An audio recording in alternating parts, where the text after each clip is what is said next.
Bangsa yang memang tidak mendirikan kerajaan, yang hanya mendiami beberapa ratus tahun saja, bisa dikatakan seperti itu, atau beberapa tahun saja di wilayah Mesopotamia, gitu ya. Jadi bisa dikatakan di sini tuh tidak ada kerajaan, tapi hanya ada bangsa saja, gitu ya, bangsa yang memang mendominasi di wilayah itu, tapi bukan berbentuk sebagai kerajaan, seperti halnya bangsa-bangsa sebelumnya, seperti Sumeria, Akkadia kan itu mereka memiliki kekuasaan yang sangat luas dan menaklukkan bangsa-bangsa lain juga, gitu. Akan tetapi yang kita akan bahas di sini tuh mereka itu kekuasaannya tidak selama Mesopotamia, tidak selama Sumeria dan Akkadia, akan tetapi mereka juga ikut eksis gitu ya di dalam pemerintahan Mesopotamia sendiri. Nah, di sini ada 3 bangsa yang memang dikenal cukup eksis di wilayah Mesopotamia. Pertama ada bangsa Guti, yang kedua ada bangsa Ur. Nah, bangsa Ur ini merupakan bangsa yang memang kerabat dekat dengan bangsa Sumeria sendiri, gitu ya. Gitu. Lalu bangsa Elam, Nah, untuk ketiga bangsa ini mereka hidup di Mesopotamia dan melaksanakan pemerintahan di Mesopotamia itu sekitar 2115 sebelum Masehi sampai 2050 sebelum Masehi. Jadi sekitar 65 tahunan lah mereka berkuasa di wilayah Mesopotamia ini. Gitu. Nah, pertama itu tuh ada kekuasaan bangsa Guti. Ini kenapa disatuin? Karena memang di dalam bukunya juga hanya sedikit saja terkait penjelasan dari bangsa Guti, Ur, dan Elam ini gitu. Jadi memang hanya sedikit gitu. Jadi memang hanya sedikit. Nah, di sini pertama kita akan membahas terkait bangsa Guti sendiri. Nah, untuk bangsa Guti ya bisa dikatakan seperti tadi ya, hanya berlangsung sekitar setengah abadan saja. Nah, bangsa Guti ini tuh merupakan bangsa yang membuat orang-orang Akkadia yang sebelumnya menghuni daerah Mesopotamia dan melakukan pemerintahan di wilayah Mesopotamia itu hancur. Dan bangsa Guti ini juga menghancurkan kota Akkadia, tapi yang dihancurkan oleh si bangsa Guti ini hanya kota Akkadia saja, tidak ke daerah kota-kota lain, misalnya kota Ninive, Susa, itu tidak dihancurkan oleh bangsa Guti, tapi hanya daerah Akkadia saja yang dihancurkan oleh bangsa Guti. Sehingga selain bangsa Guti yang hidup di wilayah Mesopotamia pada saat itu, banyak juga orang-orang lain yang hidup di wilayah Mesopotamia, seperti bangsa Susa. Orang-orang Ninive juga masih hidup di wilayah Mesopotamia gitu ya, selain bangsa Guti ini. Nah, di sini bangsa Guti juga kan tidak lama ya memerintah di wilayah Mesopotamia ini tuh, hanya setengah abadan saja. Nah, di sini bangsa Guti ini ditaklukkan juga oleh orang-orang Sumeria gitu. Karena apa? Oleh orang-orang Ur, oleh orang-orang Ur, yang mana orang-orang Ur ini merupakan orang-orang yang memerintah daerah Sumeria, yang memerintah bangsa Sumeria, ya, yang sebelum Akkadia menyerang Sumeria tuh. Nah, Sumeria itu lagi diperintah oleh bangsa Ur. Akan tetapi ketika Akkadia datang lalu menyerang Sumeria, nah, Sumeria ini runtuh dan digantikan Akkadia. Nah, si Akkadia ini runtuh juga digantikan oleh bangsa Guti. Nah, si bangsa Guti ini runtuh juga digantikan oleh bangsa Ur. Yang mana pada saat itu bangsa Ur ini di bawah pemerintahan Urnamo. Ini namanya hampir sama ya dengan Raja Sumeria yang paling terkenal di tahun 2500 sebelum Masehian, yaitu Urnamo. Nah, akan tetapi ini dua orang yang berbeda. Dua orang yang berbeda. Mungkin bisa dikatakan kalau yang Sumeria yang 2500 sebelum Masehian itu Urnamo 1 dan ini Urnamo 2, bisa dikatakan seperti itu. Nah, untuk orang-orang Urnamo ini, untuk orang-orang Ur di bawah Raja Urnamo ini, mereka kan tinggal di wilayah Sumeria. Nah, bisa dikatakan karena mereka juga berasal dari wilayah Sumeria dan menghancurkan orang-orang Guti, oleh sejarawan-sejarawan Eropa itu sering dikatakan sebagai Renaissance Sumeria atau Sumeria Renaissance ya. Jadi kebangkitannya orang-orang Sumeria nih di bawah Urnamo gitu. Kenapa disebut kebangkitan? Karena di sini si Urnamo ini setelah dia muncul lagi, dia mulai menata lagi pemerintahan orang-orang Sumeria gitu. Bahkan si Urnamo ini juga membuat undang-undang yang memang undang-undangnya itu masih berbentuk sederhana. Jadi undang-undangnya itu hanya mengatur ketika seseorang melakukan kejahatan, maka seseorang tersebut harus dihukum. Nah, ini merupakan undang-undang yang pertama yang dibuat di wilayah Mesopotamia, bisa dikatakan kayak gitu. Akan tetapi undang-undang ini meskipun dipergunakan ketika zamannya bangsa Sumeria Renaissance ini dan dipergunakan oleh orang-orang Mesopotamia pada saat itu, akan tetapi undang-undang ini tuh kurang terkenal di wilayah Mesopotamia sendiri. Di wilayah kurang terkenal, bisa dikatakan kayak gitu. Nah, untuk bangsa Urnamo juga, untuk bangsa Ur ini mereka tidak lama juga ya hidup di wilayah hidup berjaya lagi di wilayah Mesopotamia. Karena apa? Karena di sini orang-orang Ur ini ditaklukkan oleh bangsa Elam. Dan terkait bangsa Elam sendiri, di sini tuh di dalam buku tuh kurang banyak gitu ya penjelasannya, hanya menyebutkan bahwa si bangsa Elam itu merupakan bangsa yang memang berasal dari wilayah Persia. Wilayah Persia. Nah, konon katanya untuk penaklukannya itu di tahun 2002 sebelum Masehi gitu. Dan si bangsa Elam juga nantinya dia terusir lagi oleh bangsa Asyur atau nanti bisa dikatakan sebagai bangsa Assyria, si bangsa Asyur ini. Nah, bangsa Asyur ini merupakan bangsa yang awalnya dari kalau nggak salah tuh dari wilayah Asia Kecil, yaitu daerah Turki ya. Nah, ini ada berbagai hasil kebudayaan yang dikeluarkan oleh orang-orang Ur atau bangsa oleh Raja Urnamo. Yang pertama ada batu bata yang dicap dengan nama Urnamo ya, yang dicap dengan nama Urnamo. Lalu yang kedua ada juga batu cap bernama Urnamo ya, bercap Urnamo, dan ada relief. Relief ini merupakan relief yang bersumber dari masa bangsa Elam sendiri gitu. Bu, kok ngebahas bangsa, saya pusing ya. Sabar ya. Gitu.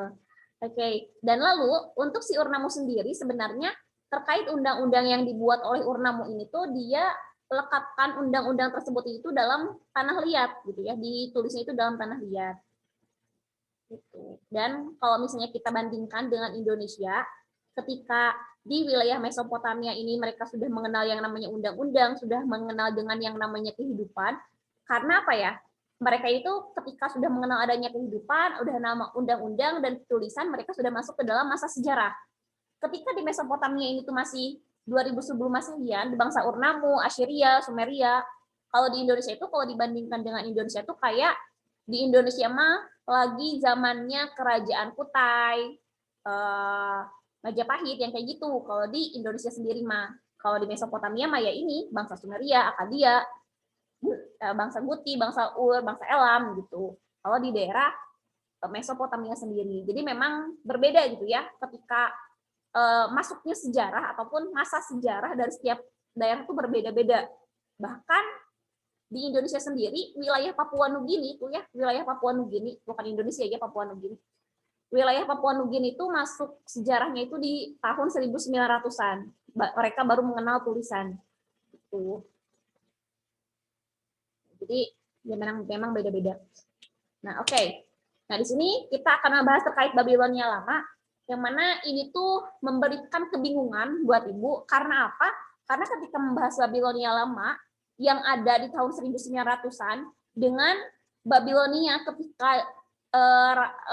ketika diperintah oleh Raja Namrud ya, Raja Namrud ternyata beda, kok tahunnya beda gitu. Makanya Ibu kayak kok ini Babilonia Lama tahun segini sih, tapi kok ketika Raja Namrud tahun segini gitu. Jadi mari kita coba bahas bareng-bareng terkait kenapa sih si Babilonia Lama dan si Babilonia ketika Raja Namrud itu berbeda tahunnya. Padahal ini Babilonia udah yang terlama berdasarkan pemaparan sejarawan Eropa gitu. Nah, kita akan membahas terkait Babilonia Lama ya. Nah, di sini kerajaan Babilonia Lama ini merupakan kerajaan yang didirikan oleh bangsa Amorid yang dengan nama Babilonia ya, Babilonia gitu. Nah, Babilonia ini tuh artinya itu gerbang Tuhan ya, kalau nggak salah itu gerbang Tuhan gitu ya. Kenapa gerbang Tuhan? Ya ini mah berdasarkan catatan-catatan dari Eropa sendiri gitu ya, bisa dikatakan bahwa arti dari Babilonia sendiri ini merupakan gerbang Tuhan, bisa dikatakan seperti itu. Makanya wilayah sana tuh sampai sekarang sering diperebutkan. Ini apa ada cerita? Mari kita lihat. Jadi ingat mukbang. Astagfirullah, Ikma, ingat mukbang wayah kieu, hey. Oke. Kita lanjutkan ya. Oke. Oh iya, nah ini sama gerbang. Bu namanya Babylon. Ya, gitu ya. Ya. Nah, kata Babilonia seperti yang Ibu katakan tadi, asal katanya dari Babilu, artinya gerbang menuju Tuhan. Gitu. Ya, maksud gerbang menuju Tuhan itu Ibu kurang paham juga sih gitu ya. Karena apa? Karena dulu wilayah Mesopotamia ini oleh orang-orang Ibrani, oleh orang-orang Semit gitu ya. Sering oleh Ibrani dan Semit ini itu merupakan orang-orang yang berasal dari ras Kaukasoid, dari pegunungan Kaukasus dua-duanya. Atau kalau kita bandingkan dengan sekarang itu orang-orang Yahudi, ya, orang-orang Yahudi gitu ya, bisa dikatakan seperti itu. Ibu bingung karena si Ajis tinggal di pulang gitu ya. Nah,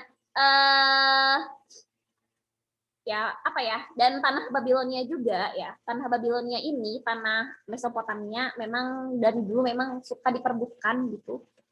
Nggak tahu kenapa, karena mereka percaya bahwa daerah Babilonia ataupun daerah Mesopotamia ini merupakan daerah yang dijanjikan Tuhan. Makanya ketika muncul kerajaan Babilonia juga ini dikatakan sebagai gerbang menuju Tuhan gitu. Nah, kalau untuk lokasinya sendiri, kerajaan Babilonia ini ataupun ya Babilonia lama ini ya, Babilonia yang lama ini tuh kurang lebih letaknya 97 km di selatan kota Baghdad dan di tepi sungai Efrat ataupun Irak Selatan. Nanti akan Ibu sajikan terkait peta si Babilonia lama ini gitu. Karena kan kita nanti ada Babilonia baru nih. Untuk Babilonia lama dan Babilonia baru itu letaknya itu berbeda sekali, jauh sekali gitu, jauh sekali. Dan untuk Babilonia lama itu pokoknya deket Bagdadan lah sih gitu. Nah, awalnya untuk Babilonia sendiri ini mereka tidak menamakan sebagai Babilonia, akan tetapi sebagai bangsa saja, yaitu bangsa Amorid. Tapi lama-kelamaan bangsa Amorid ini memilih kota Babylon sebagai ibu kotanya, sehingga dikatakan sebagai Babilonia. Gitu. Dan di sini yang ada pada saat Babilonia lama itu adalah perdagangan dan keagamaan. Gitu. Nah, di sini ada raja yang terkenal dari kerajaan Babilonia lama, yaitu Raja Hammurabi. Gitu. Yang mana Raja Hammurabi ini tuh merupakan raja yang membuat undang-undang yang sangat terkenal. Bahkan sampai sekarang undang-undangnya itu terkenal. Gitu. Dan konon katanya untuk undang-undang yang dibuat oleh Raja Hammurabi ini berasal dari dewa yang dipercayai oleh Hammurabi sendiri, yaitu Dewa Marduk. Ya, riutnya Dewa Marduk itu saha efeknya. Dewa Marduk gitu, katanya kayak gitu. Lalu terkait undang-undang yang dibuat oleh si Hammurabi ini, dia pahatkan di alun-alun kota, bisa dikatakan kayak gitu. Kenapa dipahatkan di alun-alun kota? Biar semua orang, masyarakat Babylon itu tahu terkait aturan ataupun undang-undang yang dikeluarkan Hammurabi ini. Nah, undang-undang Hammurabi ini sering dikenal juga dengan nama Kode X Hammurabi gitu. Kode itu kayak kode undang-undang gitu ya, kayak kode X Hammurabi. Berarti undang-undangnya sih Hammurabi gitu. Dan ini merupakan undang-undang yang sangat terkenal bahkan sampai sekarang. Bahkan di soal-soal olimpiade juga, ya pertanyaannya itu biasanya undang-undang yang paling terkenal di wilayah Mesopotamia adalah kode X Urnamo, kode X Hammurabi, kode X Asurbanipal, misalnya contohnya kayak gitu. Tapi yang paling terkenal adalah kode X Hammurabi. Gitu. Nah, untuk kode X Hammurabi juga sama, yaitu terkait seperti sebelumnya, seperti kode X Urnamo, itu terkait kalau pembalasan sih, kalau kode X Hammurabi itu, misalnya kayak kalau kita mengambil mata, otomatis mata kita juga akan diambil, gitu. Contohnya kayak gitu. Ini ada beberapa aturan dari apa ya? Dari si kode X Hammurabi ini. Nih, jadi inti dari hukum Hammurabi ataupun kode X Hammurabi itu adalah pembalasan, yaitu seperti mata diganti mata, gigi ganti gigi, dan penerapannya itu di daerah Babilonia sendiri itu sangat keras sekali dan sangat diterapkan bagi masyarakat Babilonia pada saat itu gitu. Nah, contohnya ini ada salah satu contoh ya, contoh dari kasus ketika yang dikaitkan dengan Undang-Undang Hammurabi ataupun Kode X Hammurabi ya. Jadi, jika seseorang melakukan pencurian di sebuah rumah, maka ia harus dibunuh dan dibakar di muka rumah tempat dia melakukan pencurian. Jadi memang ya hukumannya itu memang sangat keras gitu ya. Gitu.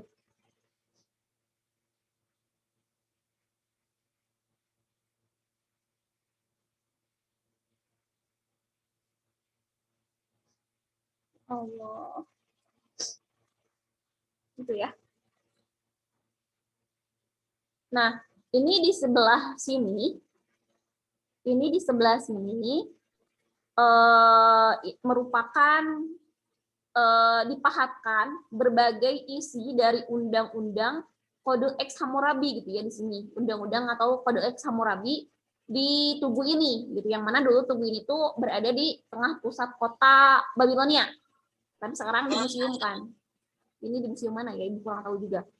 Nah, akan tetapi untuk kerajaan Babilonia sendiri, mereka tidak bertahan lama ya, kurang tidak bertahan lama karena sekitar tahun 1900-an ya. Mereka itu mendapatkan 1500-an sih, 1500-an mereka mendapatkan serangan dari bangsa Hitit atau dari orang-orang Asia kecil atau bisa dikatakan orang-orang Turki ya kalau zaman sekarang tuh Turki yang berada di sebelah utara Mesopotamia. Kita lihat nanti petanya. Oke, itu ya. Ada yang mau ditanyakan dulu nggak terkait Babilonia?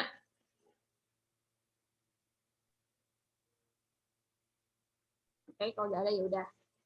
Ini kita lihat, ini merupakan letak geografis dari kerajaan Babilonia, yaitu yang ini ya. Ini merupakan letak geografis kerajaan Babilonia ketika masa pemerintahan Hammurabi gitu. Nah, ini kota Babilonianya di sini. Kalau Babilonia baru tuh ada di sini nantinya. Ini Babilonia lama ada di sini gitu. Dan ini merupakan Sungai Efrat dan ini Sungai Tigris ya. Nah, lalu untuk Asia kecil di mana? Di sebelah sini nanti. Tetap nyalinya jauh bukan nama di dia we. Jadi tadi di sebelah sini itu adalah peta dari orang-orang di Asia kecil gitu. Dan ini merupakan kota Babilonia ketika masa Hammurabi. Nah, oke, kita kaitkan ya di sini mungkin ibu juga ini cukup dangkal ibu juga kalau misalnya harus membahas ini karena ibu ngerasa juga ibu ya kurang paham juga dan kurang bisa. Jadi silakan kalau misalnya ada yang lebih mengetahui terkait materi ini silakan coba kalian paparkan ya. Coba kalian paparkan terkait apa yang akan ibu coba jelaskan sekarang juga gitu ya. Ibu ini dapatkan dari berbagai sumber tertulis lainnya. Ibu dapatkan dari internet jujur aja untuk yang ini gitu. Karena emang ini tidak punya bukunya sih ibu juga. Nah, kita tahu ya, di dalam sejarah Islam sendiri kita mengenal adanya Raja Namrud, bisa dikatakan seperti itu. Yang mana Raja Namrud ini konon katanya mendiami salah satu daerah dengan nama Babilonia dan dikenal juga sebagai Raja Babilonia. Lalu untuk Raja Namrud sendiri, konon katanya jika kita kaitkan dengan sejarah Islam gitu ya, dengan sejarah Islam, di sini Raja Namrud ini tuh sejaman gitu ya dengan zamannya Nabi Ibrahim. Dan bisa dikatakan bahwa si Raja Namrud ini juga jauh sebelum adanya Firaun yang mengaku Tuhan, si Raja Namrud ini juga pernah mengaku sebagai Tuhan gitu ya ketika zamannya Nabi Ibrahim. Akan tetapi di sini yang ibu bingungkan gitu ya, yang ibu bingungkan jika kita kaitkan dengan Babilonia lama, yang mana Babilonia lama itu tuh ada tadi sekitar 1900-an sampai 1500-an gitu ya. Akan tetapi di sini untuk si Raja Namrud sendiri atau Babilonia Raja Namrud ini adanya di 2275 sampai 1943 sebelum Masehian. Jadi ini cukup apa ya? Cukup membingungkan gitu ya. Bisa dikatakan kayak gitu karena waktu 100 tahun juga itu merupakan waktu yang sangat lama. Jadi ibu juga cukup bingung kecuali kalau memang si Babilonia ini tuh belum sebagai pusat kekuasaan saat ketika seperti halnya ketika di zamannya Hammurabi gitu ya. Kecuali seperti itu. Tapi misalnya ini hanya sebagai bangsa saja. Bisa saja kalau misalnya hanya sebagai bangsa saja, Ini bisa saja memang sudah ada, tapi bentuknya belum sebagai kerajaan seperti Babilonia lama. Gitu. Nah, ini untuk julukan dari si Raja Namrud sendiri ada The Mighty Hunter. Kenapa dikatakan Mighty Hunter? Karena katanya dia ahli dalam berburu dan meramu. Itulah. Dan juga dikasih gelar Dewa Bakus dan juga Dewa Matahari ya, Dewa Matahari. Lalu di sini konon katanya untuk si Namrud sendiri ini sangat gemar matematika dan gemar terkait astronomi juga. Jadi menyukai matematika dan astronomi. Konon katanya gitu ya si Namrud ini. Dan menurut cerita ini ya, menurut cerita si Namrud ini dia merupakan orang yang menciptakan sistem seksagesimal. Padahal kan jauh sebelum Namrud ini ada bangsa Sumeria yang memang menciptakan sistem seksagesimal. Itu seperti halnya ada lingkaran 360 derajat, terus ada 60 menit, terus ada 60 detik. Itu kan yang per 60-an ini diciptakan oleh bangsa Sumeria gitu. Tapi ini berdasarkan sumber yang Ibu dapatkan gitu ya. Jadi apa ya? Ibu hanya sajikan saja gitu kepada kalian untuk bisa kalian ketahui gitu ya, sebagai pengetahuan saja, bukan sebagai ilmu gitu ya untuk ini. Dan konon katanya si Raja Namrud ini itu merupakan raja yang membuat kuil Babel, menara Babel yang mana terkait menara Babel itu sering Allah singgung juga di dalam Al-Qur'an, terutama ketika adanya percakapan antara Firaun dengan Nabi Musa juga disinggung gitu, bahwa si Nabi Musa bahwa si Firaun juga meminta Nabi Musa untuk membuatkan sebuah menara ya, bukan Nabi Musa ya, meminta untuk dibuatkan sebuah menara untuk melihat Tuhannya Musa. Karena katanya kayak gitu. Karena kan kita tahu ya bahwa si Firaun ini merupakan raja yang sangat durhaka sekali gitu. Nah, seperti itu gitu. Dan si Namrud ini konon katanya masih memiliki hubungan dengan Nabukadnezar yang mana nanti si Nabukadnezar akan kita bahas di Babilonia baru. Ya. Oke, ada yang mau ditanyakan dulu? Silakan. Oke, silakan ada yang mau ditanyakan dulu. Apa bingung?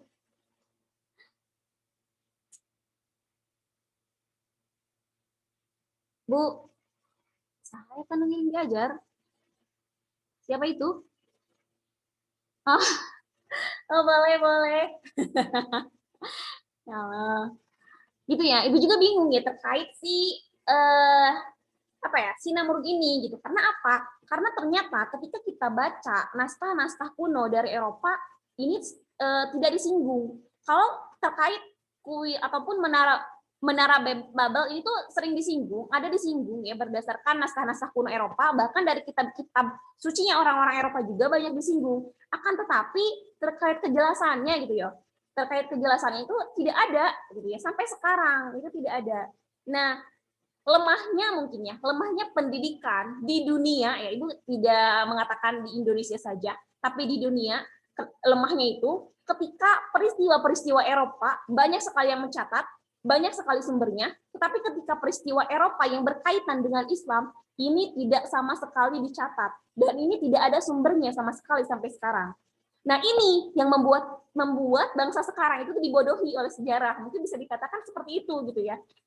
Dan ya gitu, pokoknya Ibu juga apa ya, jujur aja greget gitu ya, greget banget. Kok kenapa gitu ya, ini bisa kejadiannya bisa seperti ini gitu.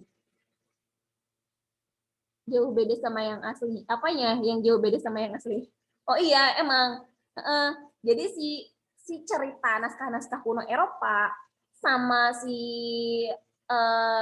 cerita yang kita ketahui dari kecil ya, cerita Islam ini memang berbeda, bisa dikatakan kayak gitu. Makanya ya kok kenapa kayak gini? Sayang sekali gitu ya. Padahal mungkin di sini Ibu ketika nanti membahas Persia dan Yunani atau Makedonia, Ibu punya salah satu buku yang memang membahas dari kedua sisi, yaitu dari sisi Islam dan dari sisi Eropanya. Akan tetapi mungkin itu juga masih berbentuk sumber yang memang kita tidak bisa mengambil seluruh kesimpulan di sumber itu, gitu. Gitu sih. Itu mungkin ya, ada yang mau ditanyakan dulu? Kira-kira silakan. Bingung ya? Sama Ibu juga, apalagi Ibu ya bingung ya, dari tadi tuh baca jurnal ini, tapi kok kenapa gitu ya, isinya tuh kayak gini mulu gitu, perasaan. Gitu. Silakan, ada yang mau ditanyakan dulu? Ataupun ada yang lebih tahu nih, kira-kira dari Ibu, terkait ibu ternyata Babilonia itu di sini gitu. Takutnya ada yang kayak gitu. Soalnya gini, ketika ibu baca-baca juga ya terkait dilahirkannya Nabi Ibrahim misalnya di kota Damaskus, Damaskus ini tidak masuk ke dalam Mesopotamia. Padahal Babilonia ada di Mesopotamia gitu. Nah, gimana gitu ya? Ini kayak, oh, kenapa gitu ya? Bingung sih ibu juga sama sumbernya yang terkait yang ini. Karena apa? Karena